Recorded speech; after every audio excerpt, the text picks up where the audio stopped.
էներգիայով օժտված մարդու։ Ու հիմա սիրելիներս մեր մշտական ժամադրավայր Ռենուար էլիտար գեղեցկության համալիրի այն անկյունում, ուր կանայք սովորաբար լիցքաթափվում եւ հանգստանում են, ոմանց համար խիստ առեղծվածային, ոմանց համար անչափ հետաքրքիր այս թեման։ Մենք կշարունակենք տիեզերքի դեսպան Զինա Մկրտչյանի եւ բժիշկ դեղագետ Մարինա Ղազարյանի հետ։ Բարի երեկո։ Ինձ շատ հաճել է, որ անչափ հետաքրքիր այս թեման մենք պետք է իհարկե բացենք միասին։ Տիկին Զինա, դուք մեծ ճանաչում ունեք արտերկրում, երկար տարիների աշխատանք Բուլղարիայում, բազմաթիվ հոդվածներ ձեր մասին, բազմաթիվ ռադիո եւ հեռուստատեսային ելույթներ ոչ միայն Հայաստանում, նաեւ արտերկրում։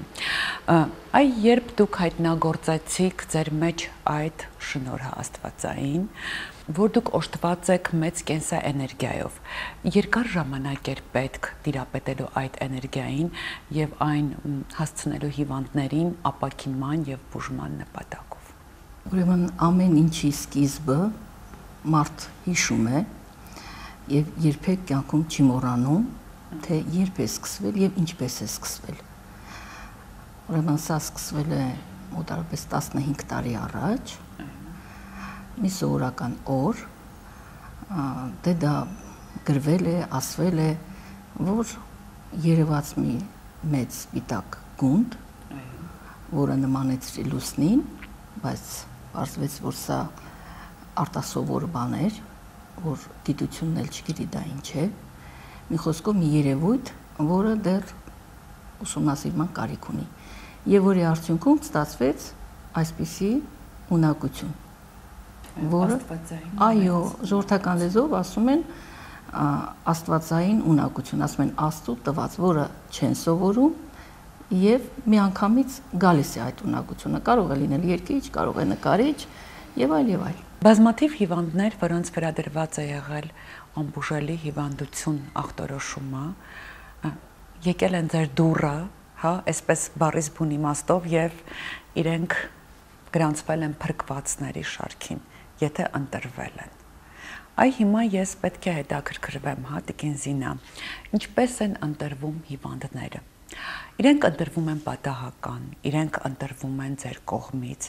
իրենք ընտրվում են բարձրյալի կողմից, այ ինչպես են ընտրվում հիվանդները։ Ոչ բոլորին է իհարկե բախտ վիճակվում, որ բուժվեն ձեզ մոտ։ Յուրաքանչյուր մարդ ծնվում է այս աշխարհ է գալիս որոշակի առաքելություն կատարելու համար, յուրաքանչյուր մարդ, բայց կան մարդիկ, որ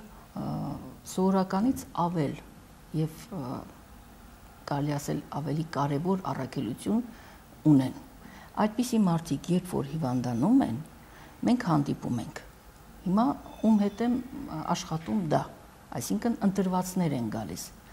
Տիեզերքի կողմից ընտրված, որոնք պետք է ստանան երկրորդ կյանք, որպեսզի կատարեն իրենց վրա դրված առաքելությունը։ Սկսում եմ աշխատել միայն նրանց հետ, ովքեր փորձել են բոլոր միջոցները։ Սա էլ իր նշանակությունը ունի, որ տեսեք, ոչինչ չօգնեց, իսկ սա օգնեց։ Ինչի համար է, որպեսզի մարդը հավատա, որ գոյություն ունի հզոր ուժ։ Իսկ ինչի համար հավատա։ Չէ՞ որ նա ունի առաքելություն կատարելու այս երկրում։ Եթե նա հավատաց, դե կա հզոր ուժի է հավատում, կա տվյալ մարդուն է հավատում, նայածով ինչի է հավատում, այ մենք ասում ենք բազմա տեսակ կրոններ կան, կարևոր չէ ինչ կրոն, մարդը հավատում է, մի բանի հավատում է, հիմա այս մարդը, որը հավատում է արդեն, նա իր վրա դրված առաքելությունը շատ ճիշտ կկատարի, որ դեպքում է, որ օգնում է այս հավատալը, երբ որ ինքը, այսպես ասած, լիովին է հավատում, իսկ երբ լիովին է հավատում նրա օրգանիզմում բջիջները, այսպես ասենք, ոնց որ նրա ուղեղը աշխատի լրիվ ուրիշ ձևով, ճիշտ, բացվում են քնած բջիջները եւ նա դառնում է սովորականից ավելի որակյալ մարդ, պատրաստ կատարելու իր առաքելությունը, իր վրա դրված առաքելությունը։ Սա է, որոնց հետ աշխատում եմ, որոնց բախտ է վիճակվում աշխատել իրենց վրա։ Այդ առումով, այսինքն ձեր հիվանդները ունեն ընդհանրություն։ Ունեն մի ընդհանրություն, որոնք ընտրված են Այսինքն նրանք պետք է ինչ-որ գործ կատարեն կարևոր մարդկության համար, որոնցից մեկն էր նաև Մարինան։ Այո, ես արդեն դուք կանխեցիք ինձ, ուզում էի դիմել Մարինային եւ երևի թե իրեն հիշեցնել, չնայած հիշեցնելու կարիք չկա, իր ուղեղում մեղված է այդ թվականը, դաջված է, այո, այդ թվականը, 2003 թվական փետրվարի 22 այս օրը Մարինան ստացավ, ասել է թե երկրորդ կյանք բառից բուն իմաստով եւ ճակատագրական եղավ այդ օրը իր կյանքում, ինքը հանդիպեց ձեզ։ Այ մնացածը ես թողնեմ Մարինային, որ պատմի երկար ու ճակատագրական ու շատ հետաքրքիր ցնցող իր պատմությունը։ Ինչպես ասում եմ ես, իմ կյանքը միայն պատկանում է ինձ, այն դժվար էր շատ, բայց հաղթահարեցի շատ հեշտ։ Քանի որ արդեն ընտրվել էի տիեզերքի կողմից եւ այսօր հետ նայելով պարզապես տարիների խորքից հետ նայելով անցյալին, ես մի բան կարող եմ վստահաբար ասել՝ շնորհակալություն։ Շնորհակալություն բոլոր այն բժիշկներին, ովքեր չկարողացան ինձ օգնել։ Շնորհակալություն բոլոր այն մարդկանց, ովքեր իմ կողքին էին իմ ամենադժվար պահերին։ Շնորհակալություն բոլորին։ Իսկ իմ կյանքի պատմությունը ինչով է տարբերվում։ Թերևս ծնվեցի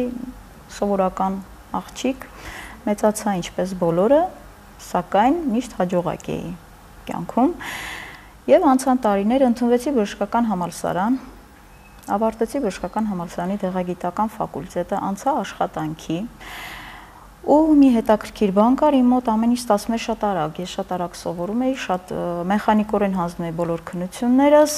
ամեն ինչ ստացվում էր ինքնաբերաբար եւ հանկարծ ես հիվանդացա։ Իսկապես հանկարծ, քանի որ բժիշկները իրենք էլ չկարողացան բացահայտել ինչ հիվանդություն էր, ինչպես կարող էր այդ հիվանդությունը լինել, որտեվ ստատիստիկ տվյալներով այդպիսի բան կարող է լինել միլիոնից մեկի մոտ ընդհանրապես, երբ որ չբացահայտված, լրիվ չբացահայտված տարբերակով սկսում են քայքայվել մարդու ոսկորները։ Ինձ մոտ ողնաշարն էր քայքայվում, իդեպ բժիշկները չկարողացան դա հասկանալ հենց սկզբում, որին ողնաշարն էր եւ ոչ թե ոտքը։ Եվ ինձ ախտորոշեցին կոքսարթրոզ, հա, այսինքն կոնքազդրային հոդի կրճիկի քայքայում։ Ու սկսվեց բուժման ընթացքը, դա 2000 թվականի մայիս ամիսն էր։ Առաջի անգամ այցելեցի բժշկի եւ նա ինձ ուղարկեց ռենտգեն կաբինետ, ռենտգեն այնտեղ կաբինետում ինձ ասացին, որ կոքսարթրոզ է քո մոտ, արդեն բավականին քայքայված են ոսկորները եւ նույնիսկ չգիտենք աղջիկ ջան, քեզ վիրահատությունը կօգնի թե ոչ։ Ես այդ ռենտգեն նկարով իջա բժշկի կաբինետ, որը ասաց նույն բաները, այսինքն ինձ մոտ հավանականությունը կամ կլավանամ կամ չեմ լավանա տարբերակն էր։ Բայց ասվեց մի բան, որ անպայման գոնե մի երեխա ունեցիր, որ հասցնես երեխա ունենաս գոնե, որ հետո քեզ այդ հնարավորությունը չի տրվելու։ Այսպես երկարատև բուժում բնականաբար երեխա չունեցա։ Երկարատև բուժման արդյունքում 2 տարի մոտ հանկարծ մի օր նույն բժիշկը բացահայտեց, որ մենք սխալ ենք քեզ բուժել մինչև այսօր։ Քո մոտ ծունկն է վնասված, ոչ թե հոդդ։ Եթե ծունկդ մաքրենք, դու կքայլես։ Դե դա ասվում է 27 տարեկան աղջկան, ինչ պիտի պատասխաներ աղջիկը, բնականաբար խնդրում եմ հենց հիմա, հենց այս պահին վիրահատեք իմ ծունկը։ Եվ վիրահատությունը տեղի ունեցավ, դա 2002 թվականի հունիսի 28-ն էր։ Վիրահատեցին իմ ծնկահոդը, որից հետո ես ընդհանրապես չքայլեցի։ Ու սկսվեցին դաժան 7.5 ամիսները։ Ես ինքս արդեն իմ ներսում, ինքս իմ համար բացառել էի վատ լինելու տարբերակը ու այդ ժամանակ էր, որ իմ մեջ ամրապնդվեց տարբերակ չկա արտահայտությունը, որ ես այսօր կրկնում եմ ամեն քայլափոխի, եթե ինչ-որ հարց կապված է իմ հետ ու կամ այո կամ ոչ, իմ մոտ միայն լավի տարբերակն է, որտեղ տարբերակ չկա վատ լինելու, որտեղ ես ապրում եմ ամեն օր, ամեն վայրկյան եմ ապրում։ Սովորաբար տիեզերքը այսպիսի մի, ասենք բարձրյալ կամ աստված, հա, ում որ բառը հարազատ կլինի։ Ինձ համար դա մի ամբողջություն է, կոչվում է տիեզերք։ Ու տիեզերքը ամեն մարդու մեջ հավատը դնում է այն ճանապարհով, ինչին տվյալ մարդը հավատում է։ Ես հավատում եմ երազներին։ Ու ինձ հավատը ասեց բարև, ես հավատին ասեցի բարև երազների միջոցով։ Ես երազ տեսա։ Երազում լսում էի ձայն, ոչ ոք չկար, մարդ չկար։ Ձայն էր, եւ այդ ձայնը ինձ առաջի անգամ ասաց իմ ախտորոշումը, իրական, որ հիվանդ չի իմ ոտքը, այլ հիվանդ է իմ ողնաշարը եւ հստակ նշվեց այդ հատվածը, ողնաշարի, որ հատվածն է հիվանդ, իսկ ոտքը հիվանդության հետևանք է։ Ես գոնե ուրախ եի այնքանով, որ գիտեմ իմ ախտորոշումը։ Ու երրորդ օրը ես նորից երազ տեսա, նորից նույն ձայնը, նորից մարդ չկա։ Տեսնում եմ, ես բարձրանում եմ։ Ու ձայնը ինձ ասում է, որ դու բախտավոր աղջիկ ես, դու կլավանաս։ Ես արթնանում եմ շատ լուսավոր, ու մամային ասում եմ, մամ, ես գիտեմ, ես լավանալու եմ, ինչ գիտես, չգիտեմ, մամ, երազում ձայն եմ լսել։ Ու երրորդ երազը, երրորդ օրը, դրանք հետաքրքիր էր, բայց ամեն երրորդ օրն է ես տեսնում երազ։ Երրորդ օրը տեսնում եմ ես աթոռին նստած, տեսնում եմ ինձ ինչպես են բժշկում եւ տեսնում եմ այն էակին, ով ինձ բժշկում է։ Բացում եմ աչքերս,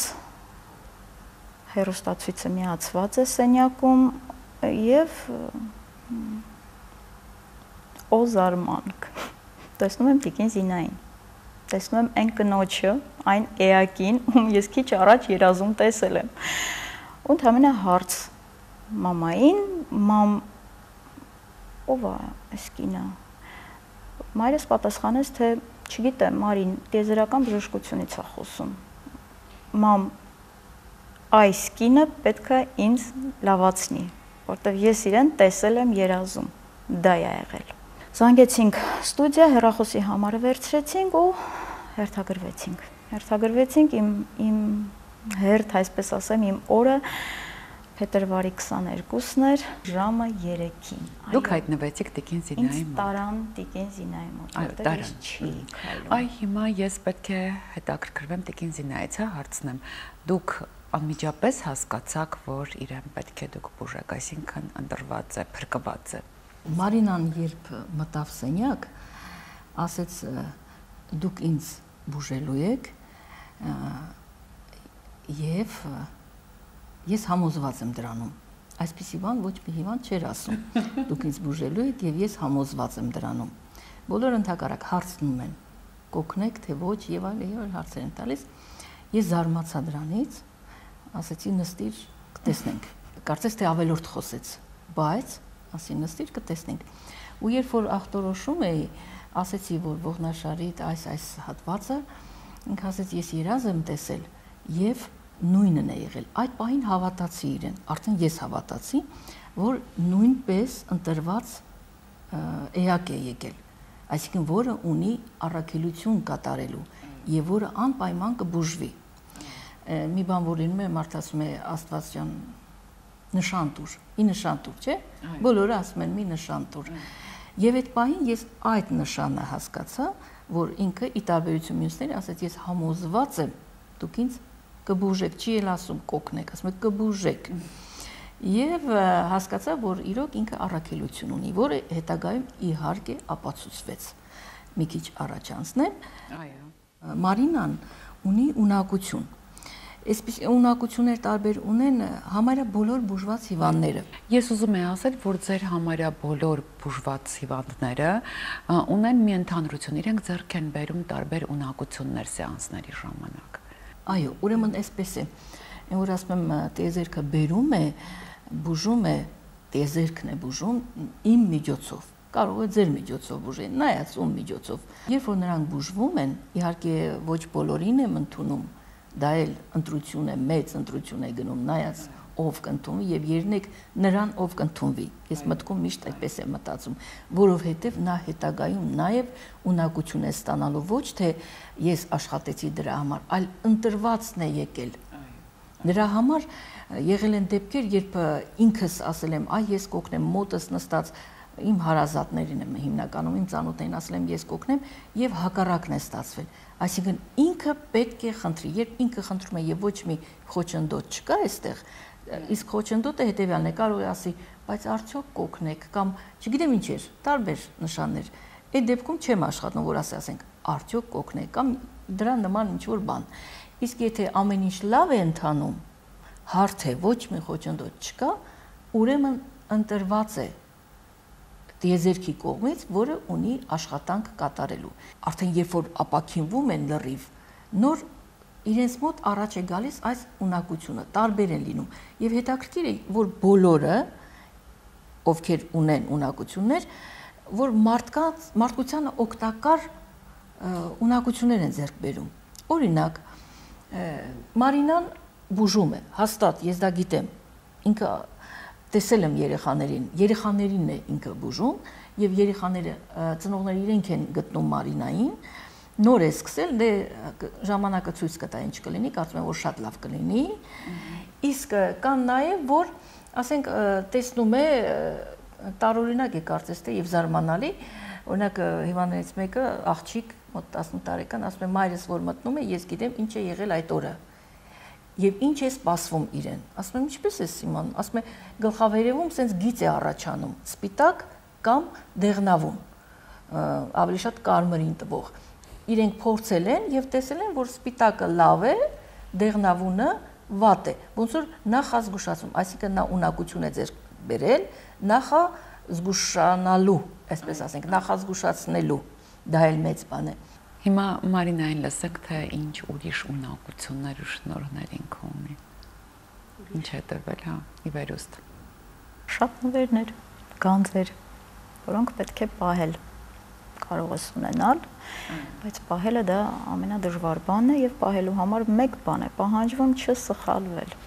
Չսխալվել, լսել ամեն խոսքը, ամեն բառը եւ քայլել այդ ճանապարհի մեջ, այսինքն տիեզերքի ճանապարհի մեջ, հա։ Ինքնըստինքյան գնում է ինքնակատարելագործման մարդը, հա, երբ քայլում ես այդ ճանապարհով, այդ կյանքի մեջ սկսում ես ապրել, հա, քեզ թվում է թե քեզ չեն հասկանում մարդիկ, թե ոնց կարելի է այս սխալ աշխարհում ապրել ճիշտ, հավատացնում եմ կարելի է, ոչ միայն կարելի է, այլ պետք է, որպեսզի քո նմաններին, հա, ովքեր կան այս սխալ աշխարհում, ներգրավես քո շուրջը, հավաքես եւ տեսնես, տեսանելի լինես այդ մարդկանց համար ու արդյունքում ստացվում է մի հզոր բանակ ու տեսնում ես, հասկանում ես, որ իրականում լավ մարդիկ շատ ավելի են, քան վատերը։ Իսկ ունակությունների մասին շատ են դրանք, շատ։ Ինչքան քեզ ճակերտավոր, ասենք, խելոք ես պահում, այնքան քեզ տրվում է ունակություններ, այո։ Տիկին Զինայի ինձ հետաքրքրում է տիեզերական օրենքներից ելնելով, հա, տիեզերական ամբողջության մեջ դիտարկելով, ինչ է հիվանդությունը, ինչից է մարդը հիվանդանում։ Ժողովրդական լեզվով ասենք, ասում են ջանիդ ղադրը իմացիր։ Այսինքն մարդիկ, երբ իրենց մարմինը լավ չեն պահում, առաջանում են հիվանդություններ։ Իսկ մարմինը երբ լավ չեն պահում, այստեղ խռովում է հոգին։ Եվ հոգին սկսում է մարդու հիվանդանալ։ Իսկ երբ հոգին հիվանդանում է, իսկ մարմինը եւ հոգին սերտ կապված են, առաջանում են հիվանդություններ։ Այսինքն, երբ որ հոգին հիվանդանում է, մարդը սկսում է սխալներ գործել։ Եվ ամեն սխալ տալիս է մի հիվանդության մի մասը։ Բոլոր հիվանդությունները առաջանում են այդ սխալների արդյունքում, պարտադիր չի մեղքեր գործեն։ Կարող է մարդը այսպես ցուրտ եղանակին ոչ ճիշտ հագնվի։ Դա էլ է ազդում, կամ մրսում է, որտեղից է մրսում է, նա իր մարմինը լավ չի պահել, ճիշտ չի պահել, կա որ լավ չեն սնվում, դա էլ կա։ Իսկ այդ դեպքում կասեք, բա փոքրիկ երեխաները ինչու են հիվանդանում, չէ՞ որ նրանք գաղափար չունեն դրա մասին։ Այստեղ արդեն մայրն է, որ պետք է ճիշտ երեխային պահի, խնամի եւ հղիության ժամանակ ճիշտ բաներ մտածի։ Ինչքան դրական մտածի, այնքան երեխան պտուղը արդեն դրական լիցքեր է ստանում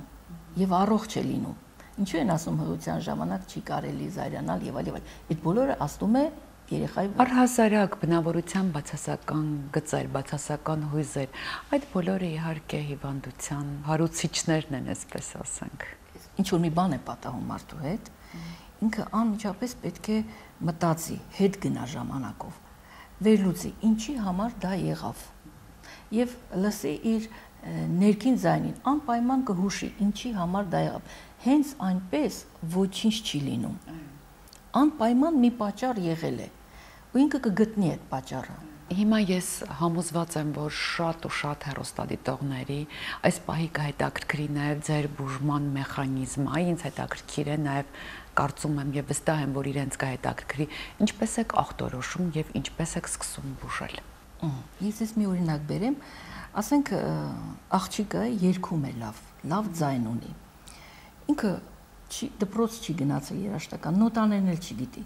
բայց լավ երգում է։ Հիմա նրան եթե հարցնենք, դու ո՞նց ես երգում, ինքը չի կարող բացատրի, ոչ էլ նոտաները կարա գրի։ Ուղղակի երգում է։ Հիմա իմ մոտ դրա նման մի բան։ Հիվանդին երբ որ մոտենում եմ, այդ պահին ես կարծես թե չկամ։ Ներքուստ դիմում եմ, ում որ հավատում եմ, այսպես ասենք։ Ու ասում եմ, դե գտիր ախտորոշում, ինքը ճիշտ ախտորոշում է։ Դրանում կասկած չկա։ Ինչպես է ախտորոշում, երբ մոտենում եմ հիվանդին, ձեռքերս սահեցնում եմ վերևից ներքև, մոտավորապես մի կես մետր տարածության վրա եմ հիվանդից գտնվում, եւ որտեղ որ կա խնդիր, այդտեղ ձեռքերը, այսպես կարծես թե վիբրացիայի ենթարկվեն, չեն կանգնում։ Այսպես շարժվում են ձեռքերը, ես այստեղ հասկացա, որ այստեղ կա խնդիրը։ Հետո այսպես շարունակ 4 կողմերով, այսպես ստուգում եմ մարդուն։ Ինչ է սա նշանակում, որ ասում եմ, ես ձեզ ախտորոշում եմ։ Ուրեմն այդ ժամանակ նաև գտնում եմ հիվանդության պատճառը, նորից ձեռքերիս եմ դիմում, ասում եմ, այնտեղ իմ մոտ գրում եմ պատճառ, օջախ եւ գանգատ։ Ուրեմն պատճառը ցույց է տալիս էլի նորից ձեռքերս, ցույց են տալիս որտեղից է սա սկսվել։ Դա նման է ոնց որ մոլախոտը, որ աճում է, նա կարող է ունենալ երկար արմատ, կարող է ունենալ կարճ։ Եթե արմատը կարճ է, դուրս է եկել մոլախոտը կարճ արմատով, վիրաբույժը կտրում է եւ հիվանդությունը վերանում է։ Գերազանց աշխատանք։ Բայց եթե արմատը հեռու է, բժշկությունը չի կարող գտնել դա, ուղղակի անհնար է դա։ Եվ նորից կտրում է, բայց արմատը կա, նորից շարունակվում է։ Այս պարագայում ձեռքերը ցույց են տալիս արմատը եւ աշխատելուց արդեն մի քիչ երկար է տևում, չնայած մոտավորապես 2-3 րոպե է տևում հիմա այդ աշխատանքը։ Այդ ընթացքում ինքը ես չեմ կարող ասել ինչ է լինում, ոնց որ երգիչը նոտաները չգիտի, աշխատանքը վիբրացիա է գնում ձեռքերի եւ չորացնելով կարծես թե գալիս է այդ մոլախոտի արմատը։ Եվ վերջում ստացվում է այն ինչ պետք է։ Այստեղ միայն մեկ բայց կա, շատ մեծ բայց, երբ հիվանդը ինձ հարցնում է ես կբուժվեմ, ասում եմ 90%-ը կախված է քեզնից, 10%-ը ինձնից։ Եթե դու հավատում ես, որ ես կարող եմ քեզ օգնել, իսկ դու տեսել ես արդեն բուժված հիվանդին, տեսնելուց հետո դու հավատում ես, որ ես կարող եմ քեզ օգնել, ուրեմն կստացվի։ Եթե դու այնուամենայնիվ չես հավատում, բայց նստած ես, քիչ ես հավատում, դու ըստ այնմ կստանաս։ Ասում են ամեն մեկը ստանում է իր հավատքի չափով։ Այստեղ մեծ աշխատանք է կատարում հիվանդը։ Այսինքն դռները բացում է եւ ես ներս եմ մտնում։ Իսկ ում որ չեմ ընդունում, ուրեմն նրա դուռը փակ է եւ պետք չի մտնել։ Իսկ ում հետ որ աշխատել եմ, համոզված եմ, որ նրանք այս աշխարհում ունեն անելիք եւ հետաքրքիր է, որ մեծ մասը հիվանդների, այսպես ասենք, ունեն բարձրագույն կրթություն, շատ խելացի մարդիկ են։ Հեռուստադիտողները կհիշեն, որովհետեւ հիշվող պահեր դա։ Ես ունեի հիվանդ, որը ով է ուզում միլիոնատեր դառնա, այդ հաղորդմանն էր մասնակցում, չեմ ուզում անունը տալ, եւ ինքը հասավ, արդեն գնում էր, առաջ էր գնում, դե նկարահանումների ժամանակ ինքը միշտ ասում էր գնում եմ, տիկինզինա, գնում եմ այնտեղ, ասում էր լավ կլինի, գնա, առաջ կգնաս, հասավ նախավերջինին, այստեղ ինչու եմ սա հիշեցնում, որովհետեւ այս դեպքում գայթակղվել նույնպես չի կարելի, որը հետ է տանում շատ։ Մարինան շատ լավ բան ասեց, խելոք պահել։ Այո, դա նման է դրան։ Եվ այս աղջիկը ասենց ասում էր, բոլոր հարցերին պատասխանում էր Եվ վերջն էր արդեն ասեցի, որ կհասնես վերջին հարցին մի պատասխանիր։ Դուք իմանաս, բայց մի պատասխանիր։ Եվ իրոք հասավ ու չպատասխանեց, ու որ հարցրեց վերջի հարց, ինքը գիտեր։ Բայց հրաժարվելուց հետո ինչ եմ ուզում ասեմ, որ այս կենսաէներգիան երբ ստանում են այդ փրկվածները, ընտրվածները, որոնք անելիք ունեն, նրանք օգնություն են ստանում անտեսանելի ձևով։ Անպայման լինում է։ Գիտեք, ես այսպեսի մի հարց ունեմ, դուք արդյոք վտանգ չեք տեսնում, որ իրենք կարող են ոչ ճիշտ օգտագործել։ Այ ինչպես Մարինան ասեց, նորից հիշեցնեմ, այս կլինեն իրենց մեջ մարդիկ։ Խելոք պահելը նշանակում է չգայթակղվել։ Իսկ գայթակղվելը դա նշանակում է վատ բան անել։ Նա պետք է վատ բան չանի, որովհետև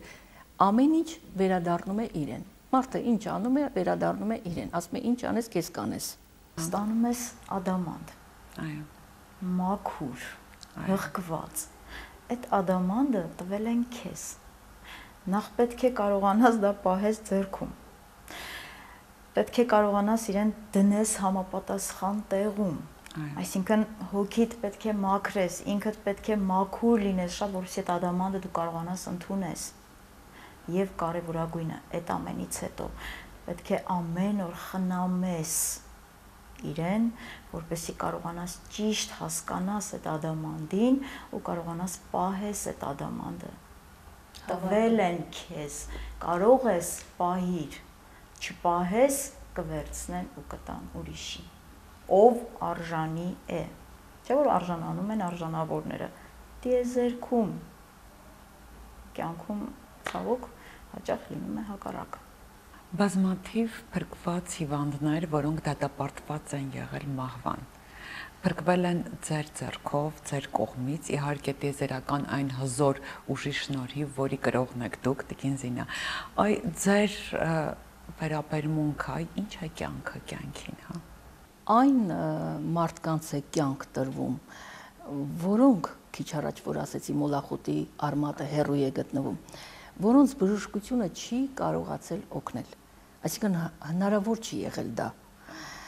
Ես ընդունում եմ այդպիսի մարդկանց, երբ գալիս են, ասում եմ, դու ամեն ինչ ես փորձել, ասում եմ, այո,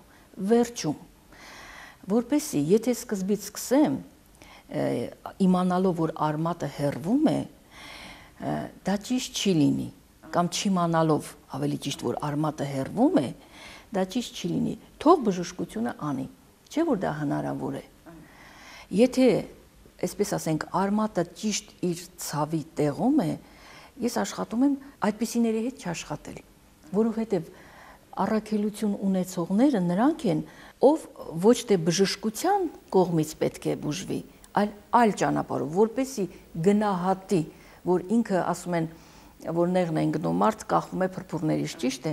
այս պարագայում ոչ թե սա փրփուր է, սա փրկություն է, այսինքն մարդը երբ կախվում է, ասում են, խեղդվողը ծղոտից է կախվում, չէ, լինում են դեպքեր, որ նա փրկվում է, այսինքն նա